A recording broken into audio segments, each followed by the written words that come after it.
Right. Hello. Um, I think this is gonna work. So as you see, it kind of what I'm gonna talk about. It's gonna be about originality and considering science, because um, I find myself sometimes, well, often reading a lot more about scientific researches and actually like my major art. But I always reflect it back into it, especially like the parts in science that kind of like explaining the mechanics and the workings of reality and new discoveries, just like put like they just present always like a new like perspective and on things, and I made this presentation full of it like fun shiny stuff. So it's gonna be at least like visually something if I suck anyway. And so I thought was gonna have um, like a cheat sheet on here that I don't see, but it's fine. Um, so um, it's gonna be about science and how we make processes, and I think I have something here just promo.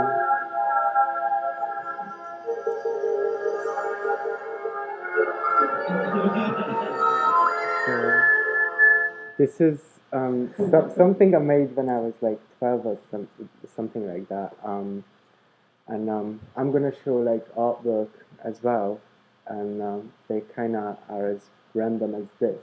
So um, you'll see later on. But then, like now, let's get down to what we're here for, and let's no. So I'd like to talk about this. It's going to be like a metaphor. It's an image of like an average computer system that has like inputs and outputs, and I'd like to compare that to you as as if you've been some computer as well. So you have your senses and your body, that, but the special thing that what operates your body is like your mind, and it's like I think like it's neuroscience. So the hard wiring, the software is like part of the hardware, but like it's more separate with the computer. But that's really not the point. It's just the the metaphor isn't really perfect. So I explained this situation where you have like two identical computers, um, hardware-wise, and you just freshly installed like software on it, and in order to have like the human like factor in like these two systems, you sit down like two users, they're never the same. One of the computers gonna crash first because they use differently, so we inevitably become like different humans because we can't experience the same thing ever, as one other does. It can be down to like the smallest breeze of air, and you felt it maybe unconsciously, but it's in you, it left a mark, and you don't know in what like decision making process that's gonna affect you. So yeah, it's going down to like you know kind of like determinism way, but somehow behind it, I still leave it too much, like some space for like randomness and chaos or whatever you'd like to call it. But now let's just kind of take it as like very linear, like cause and effect, like all of your decisions, and whatever you do is that makes it. I mean, as human, you can make a computer, and like a computer is gonna be like characterized by things you make, but the things you make are like characterized by bigger things. So you see the whole system in the process. So Like that's kind of a Big Bang something. So it's just like you're part of a system anyway. You can't like just forget about it, and it's just happens. So deal with it.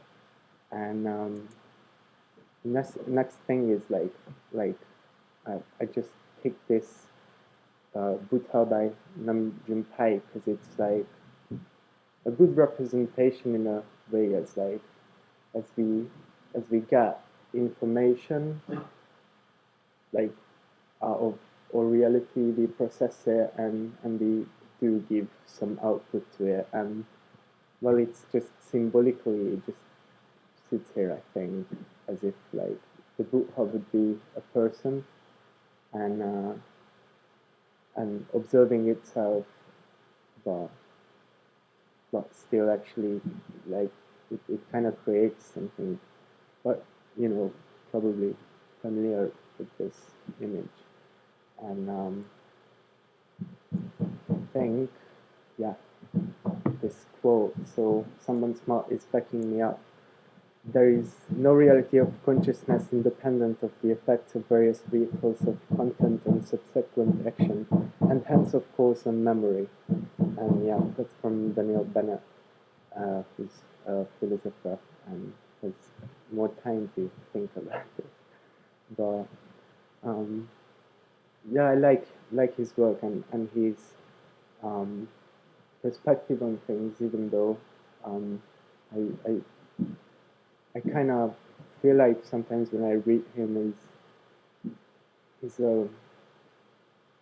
he hasn't adopted some of the current trends, so I mean he's not much looking into the future, but what he speaks about are general truth most of the time. So science and art, yeah, it was like I left this in here because you've probably seen this movie when Donnie Darko's got this worm something that shows his like path in like fourth dimension. So in fourth dimension, because that exists, because time ticks, you're kind of like a line. So it's like even though you're now in your present, your future's probably existing. Actually, as much as they can prove it, Royal Academy did like decade kind of long experiment, and they kind of proved that future's like affecting you in the present. And they did it by showing pictures to people. Like sometimes they show disturbing ones, and even before they showed it, um, um, the people talk like more briefly about like just kittens, because there was like a disturbing picture coming up, and a picture like that people talk less. So they did loads of this, and I think like in many variations, but in the big numbers, it kind of showed that your future is there already and having an effect. And who's anyone here who's thinking that like free will is like really biggie for that? Well, never mind, but I need a volunteer. So, Jack, yeah. Okay, so you're gonna see numbers and equations, and you read out the numbers and solve the equations, and then at the end you'll see at one slide that it's gonna say like vegetable, and you just pick a vegetable. A vegetable? Yeah, just quickly. So read out the numbers and do the equations.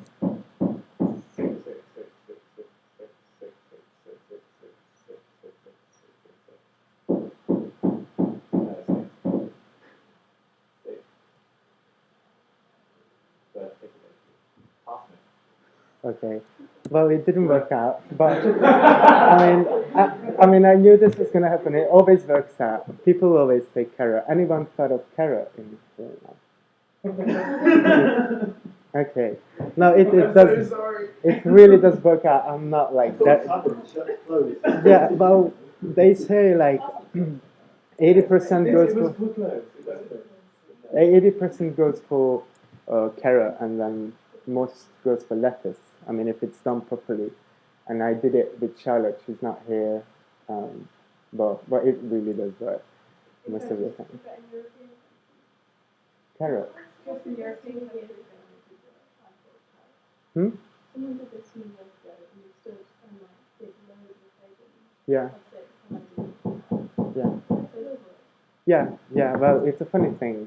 So, but I mean, but let's pretend it works. I mean, so there are like really like, yeah, and so we are embedded with like things culturally that are there, and we don't know like these associations behind.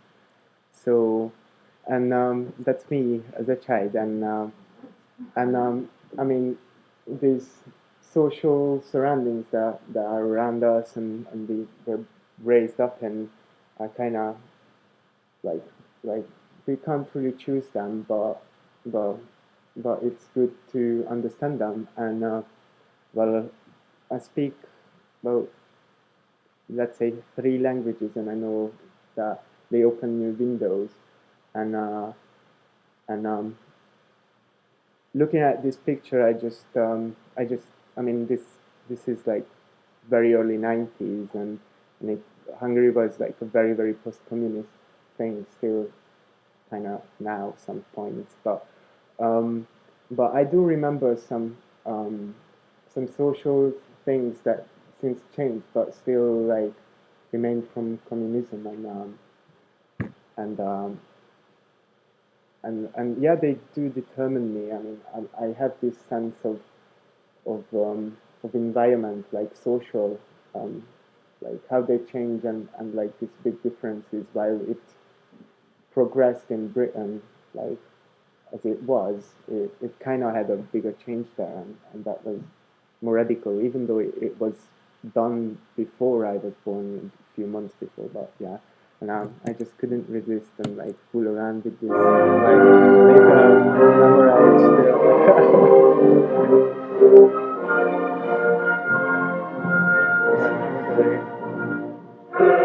it was just easy and fun, and just to I love this movie. It's a lot about what we're born and raised up in. It's just a trailer. It's, yeah. Ο σας πέθανε. Ένα πλάσμα σαν αυτό που εισέβαλε σήμερα στον κήπο τον διαμέτρησε. Το ζώο που μας απειλεί λέγεται γάτα. Είναι το πιο επικίνδυνο ζώο που υπάρχει. Όσο βρίσκεστε μέσα, δεν κινδυνεύετε.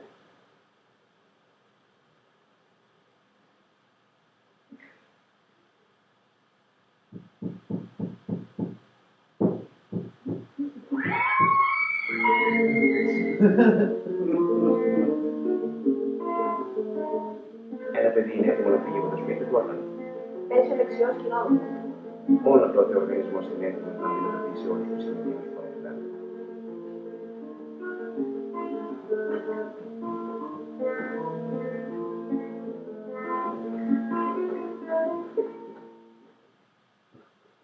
Yeah, so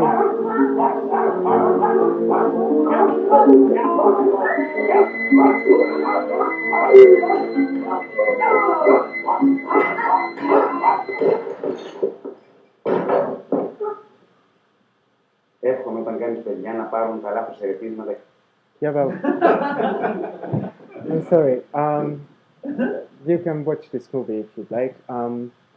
This is just like a good example of a story where these characters are born in this family, and they're raised up in a very, very, very alternative like universe. They kept home and their father invent words and things. And I mean, if you like to see this in real life, I'd suggest North Korea, but like for the citizens, they're like brainwashed, and I mean, um, it's an interesting thing to look at, I think, and put your perspective into things, and but the place for science in arts, you find a thing science art, and that's not really what I'd like to talk about. when you represent like medical and anatomical things or quantum science or whatever. I have this quote here, I think. I like to say that fine art is a pretty big branch underneath attached to the art phylogenetic tree, if you permit the metaphor, and it speaks to a particular tradition, notably retroactively claiming threads of imaginary starting in Neolithic caves to Mesopotamian images of historian worship to the same in Egypt, Greece, Rome, and finally through the religious traditions of Europe and the increasingly secular salons of Europe to the global network of conceptual art galleries today. It's not entirely cultural appropriation either, with the exception of the cave paintings. Each of these art traditions was directly influenced by the earlier ones.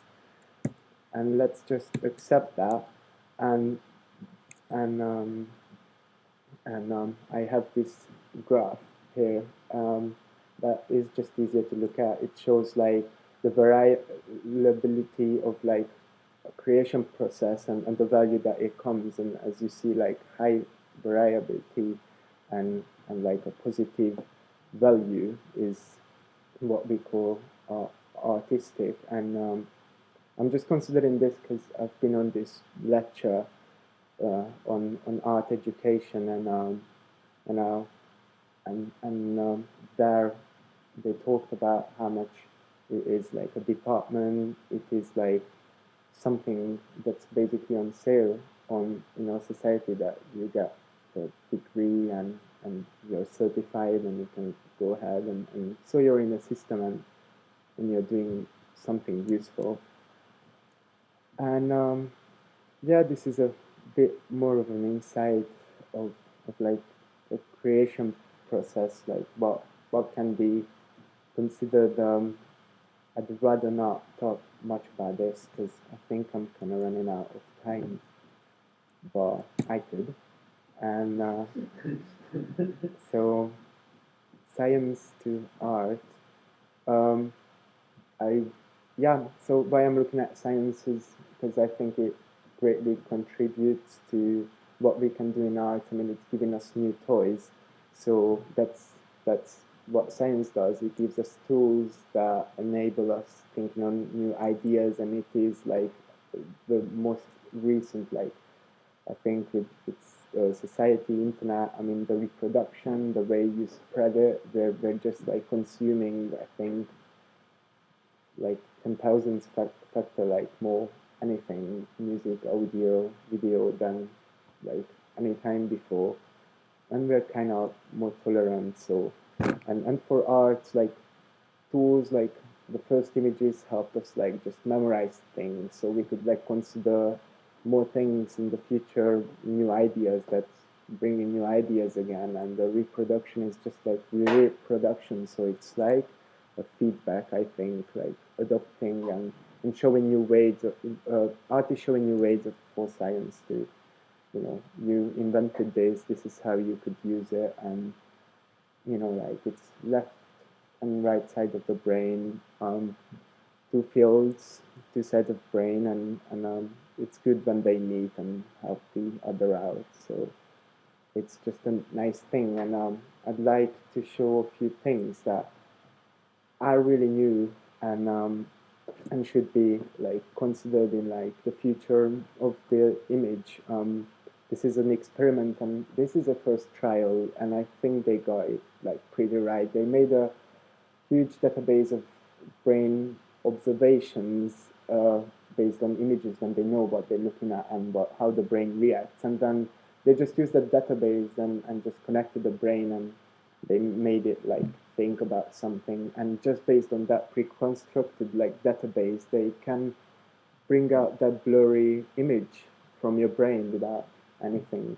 So, it's like a few years and you buy a hat, and in the morning for the breakfast you watch your dream or something. But it's basically just might enable us to become like ultimately even more lazier, like creating an image. Why would you bother use a brush or Photoshop when you just sit down and in 2 seconds you imagine it, and there you go. I think it has great potential, and I mean, it's not necessarily meaning that it's gonna feel like painting. I mean, as they still print books. They're probably going to, just because they are like ebooks. But I think this is something important but to happen. And the other thing I've come across and I really like, and you might say that this is more like the just science art, just representing something they managed to shoot like trillions of frames per second, like on average. They filmed it several times, but this is basically photons moving in slow motion. So this is how this dot of like light or waves, or whatever you call it in this case, like how they go through a Coca-Cola bottle. And this is something I was like very happy to see, and I didn't really want to believe it because it's like kind of unbelievable that they did it, and and it is just a random find, but one I appreciate a lot. I don't know who else does. And then I did add some of my own, um, since as I talked through all that, or actions and their results. I mean, how much their own. I mean, I can appreciate an accidental moment just as much as like constructively fabricated one. This is just happened. The image of the moon is just my computer screen, and I noticed it behind me on the window, just reflecting, and it just made up a good image with the Edinburgh cityscape, and it is an interesting, and the moon sings, and yeah, but just casual. And so with this there should be some montages. These are recent. I just elected myself Pope, but I enjoy doing these, and I think it was on Facebook. A few of you probably seen it, and yeah, it's just like Pope fanatism. It's just like the Pope being killed by Dexter in a McDonald's. I guess that's how you could call this image, or you can do the same thing with video, if you have loads of stuff collected. And the next ones I think are not, yeah, yeah. This is something I kind of come across. I did model it with Google SketchUp. I didn't know I can make this animation out, but I kind of appreciate it as it is, even though it's like 80% automated. I still consider it pretty much kind of my thing, even though the animation itself can be done by everything, but but the model is really mine. I mean, it's the official on Google Earth. This one, we're in it. Yeah, yeah. And it's not. I wouldn't say it's much related um, to what anything I've said. This is work by an artist group in in Russia. Their group is called like War in Russia, and they painted this on this bridge in front of like the uh, Kremlin, like how do you say Kremlin? Yeah, thank you. Um, for obvious reasons, and I think it's a good statement. It's well achieved. They might have used lyrics, so no harm done. And but they're strongly like politically activists. And there's nothing particular that really connects them, but they really do have balls. We're not gonna watch it now, but how to liberate a chicken video performance. The lady's basically gonna sneak it out in her vagina, um, while other members are covering up the cameras. And I know it's just for, might have something just for the shock effect. You'll find it online. Um, and that was it. Like art is just to make it cool, and I'm just gonna say goodbye. Thank you. For now.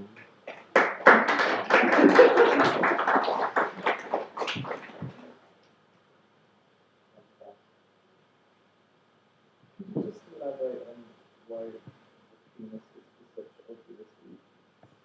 About it for the Kremlin, like it's just they gave it to the politicians. Yeah, I mean like the biggest one you probably could like kind of place in the area, and like I mean as the bridge opens, it kind of erects. I mean it has like it is pretty clever. It's very common. I was interested in that big, isn't it? Because it's very low tech. Yeah, I was so. Really, really low tech. I mean So the yeah, I mean the bridge is there. The rest can be low tech. And, you basically don't need resources to any of these two things.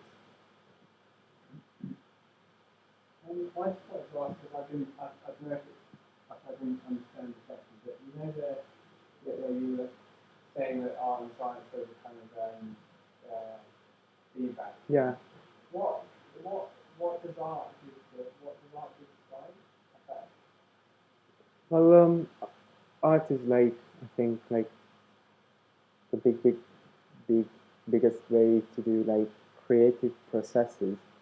Um, what has art given to science? Well, um, well, if I, well, it's a good No, question, no, it's but honestly, I'm sure, for example, like some of these optical illusions been probably just first discovered accidentally with art, but they do, for example, like opened like kind of like pathways to understand our vision and our brain, how it reinterprets images, and then it could have given new ideas, and I'm sure it did. I haven't prepared for exact, but I'm pretty sure it's happening. I mean, if first projector science introduced, scientists like artists started using it. They obviously seen good potentials, but they could have given like feedback. You need better quality or anything, and that kind of pushed science. I mean, it's like capitalist, like consumerist kind of thing, but still.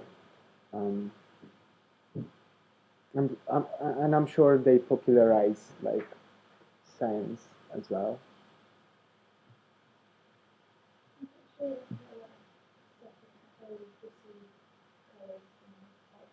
Yeah, and the images maybe with like color blindness tests. I mean, this.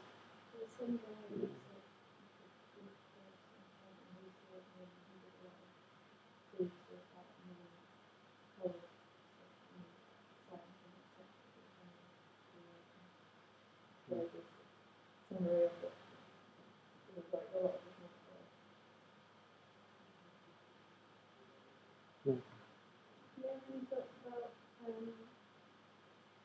social science, like artists using science and really like social work.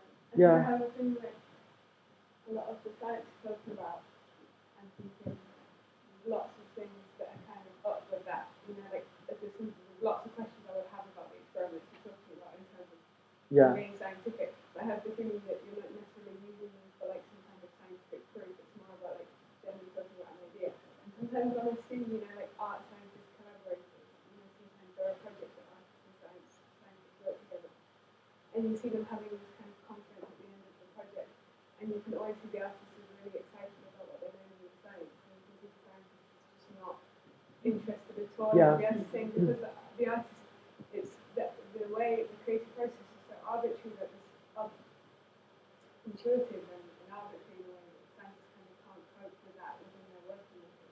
So I wonder what you thought about this kind of almost like fetishization of science in the arts, to kind of, but using it in a really dodgy way in relation to a presentation. Yeah. Well, I mean, it was pretty brief, but I really can reassure you that as much as I could, like, I'm not, like, I know there's like loads of dirty science out there. I'm really trying to look up my sources and these ideas to be as much empirical and as they possibly can. So you're interested in like really scientific documents? I mean, I'm only interested in like the real ones, So, I did like I could talk deeper about this. Now, probably not defend anything because I'm not a scientist, um, but yeah, it was like a baby version. So I mean, there's more to back it up.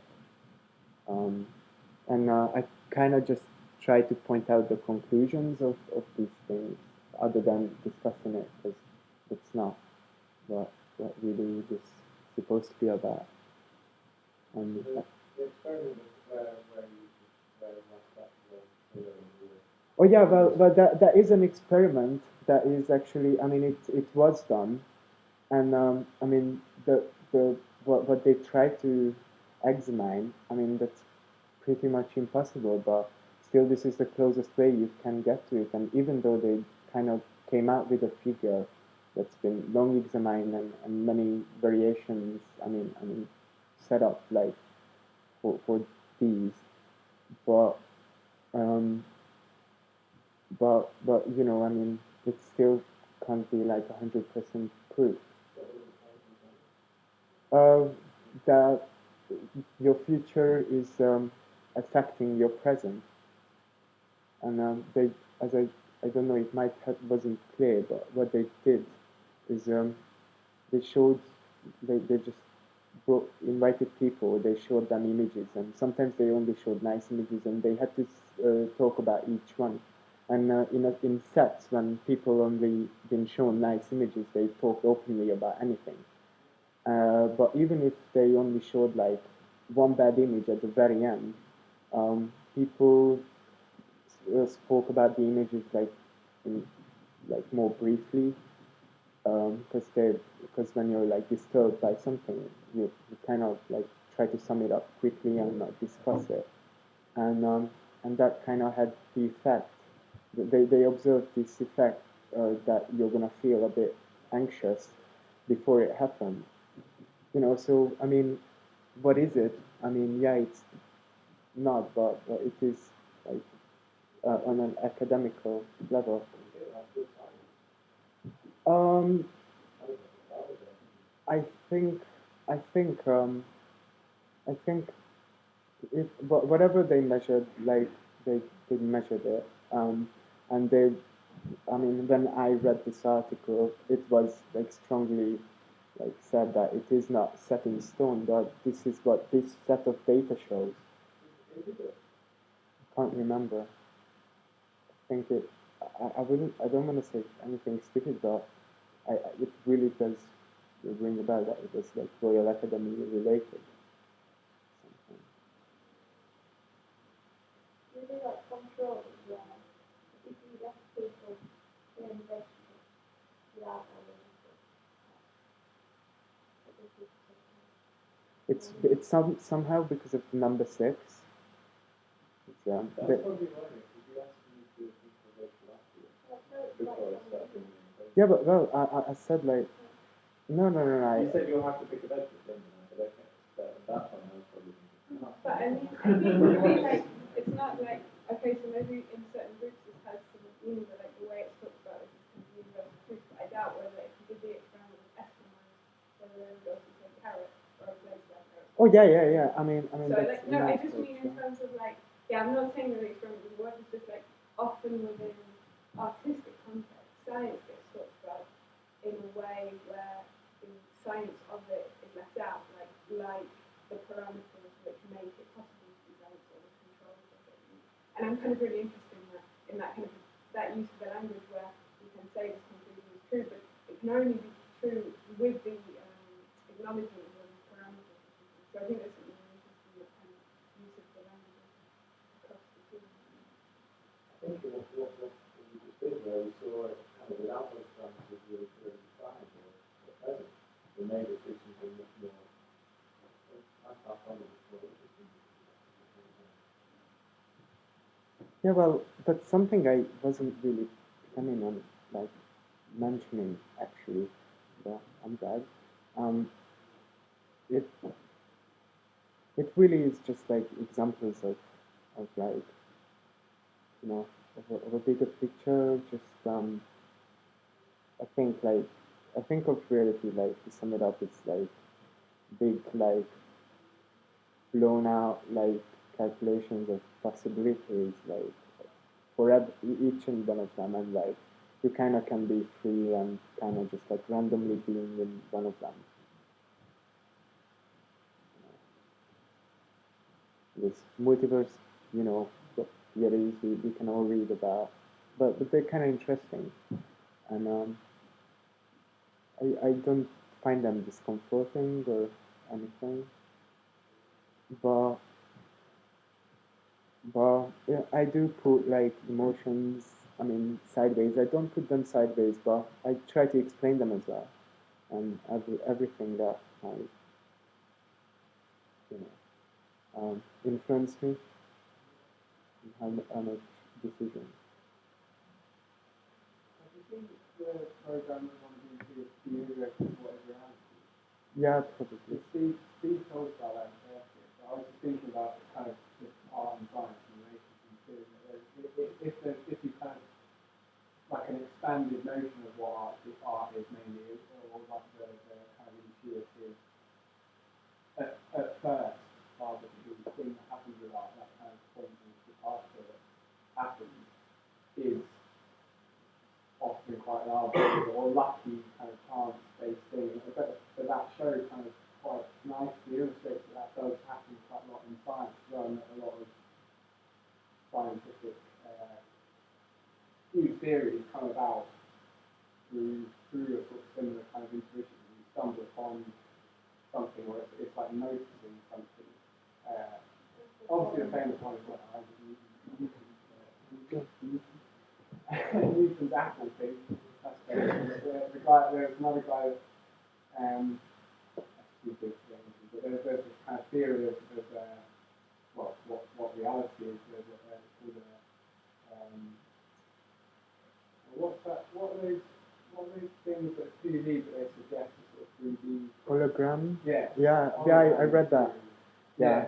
But So he kind of discovered it by, I mean, he was just walking around the street and saw a kind of hologram, and it sparked yeah, connections in his head, which has led to quite a big theory about what reality is, and there's some sort of comparison there with what happens without it. yeah, Jumping to connections. yeah. I try to read as many of these theories I can. My particular favorite is like the simulated reality. It's like it's software. You know, go online. I want to let you go. Do you like the Chinese one? I'm pretty sure it's Victor. The It's like a classic Gothic oh yeah, it's the butterfly dreaming, or is it? No, is it's like it's the Chinese room, I think it's called. It's basically it's if you imagine you have a man inside a machine kind of thing, and you're I won't really explain it, but it's basically it's quite interesting, particularly in relation to the analogy between human and computer minds. Yeah. And it's about determinism, and it's like basically it's whether this guy actually knows Chinese or not, because it's just Oh a yeah, yeah. but if you look it up, I'm pretty sure it's the first one. Yeah, I've seen it with Michio Kaku. He did this.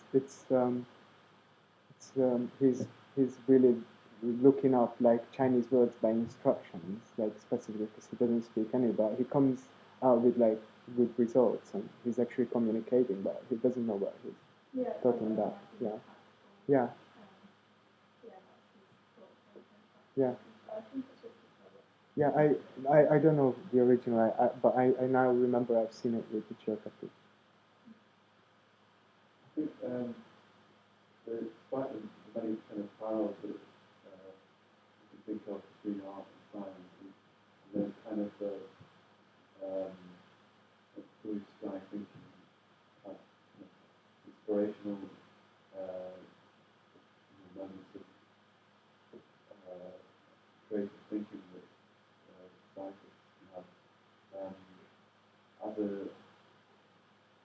a process, as a kind of methodology, I would be wary of the scientific model, the one that dictates that you start off a research question and through establishing some kind of causal relationship between process,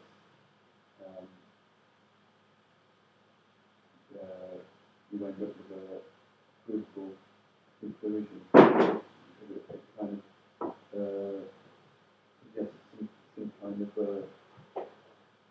solution or some kind of correct conclusion to come to as a result of the researching process.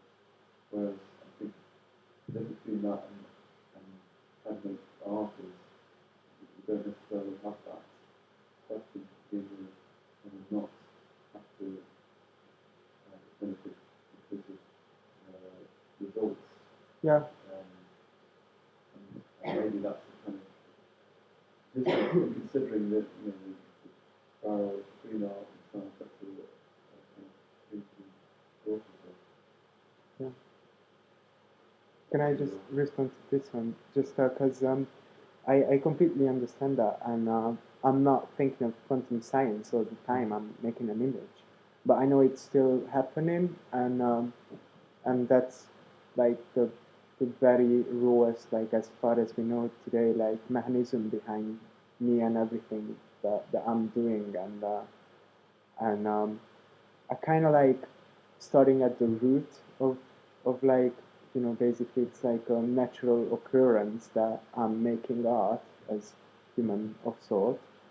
Um, but I mean, it's like, so I mean, it's like at the universal level, I think I'm just as an if I look at like fine art perspective of like my art creation, I'm like looking at it from the outside as much as I could say I'm doing medicine now instead of I'm doing chemistry, because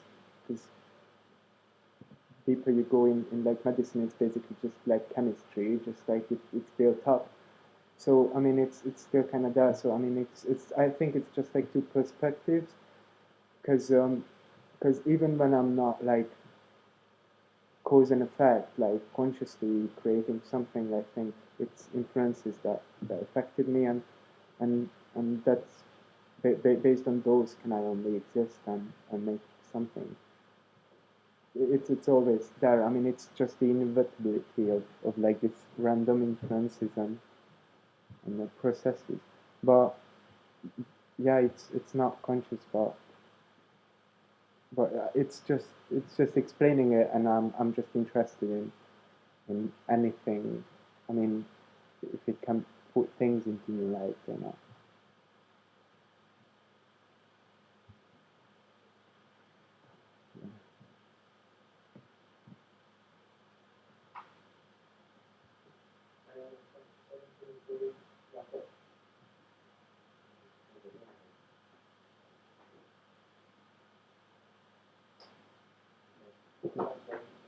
Thank you.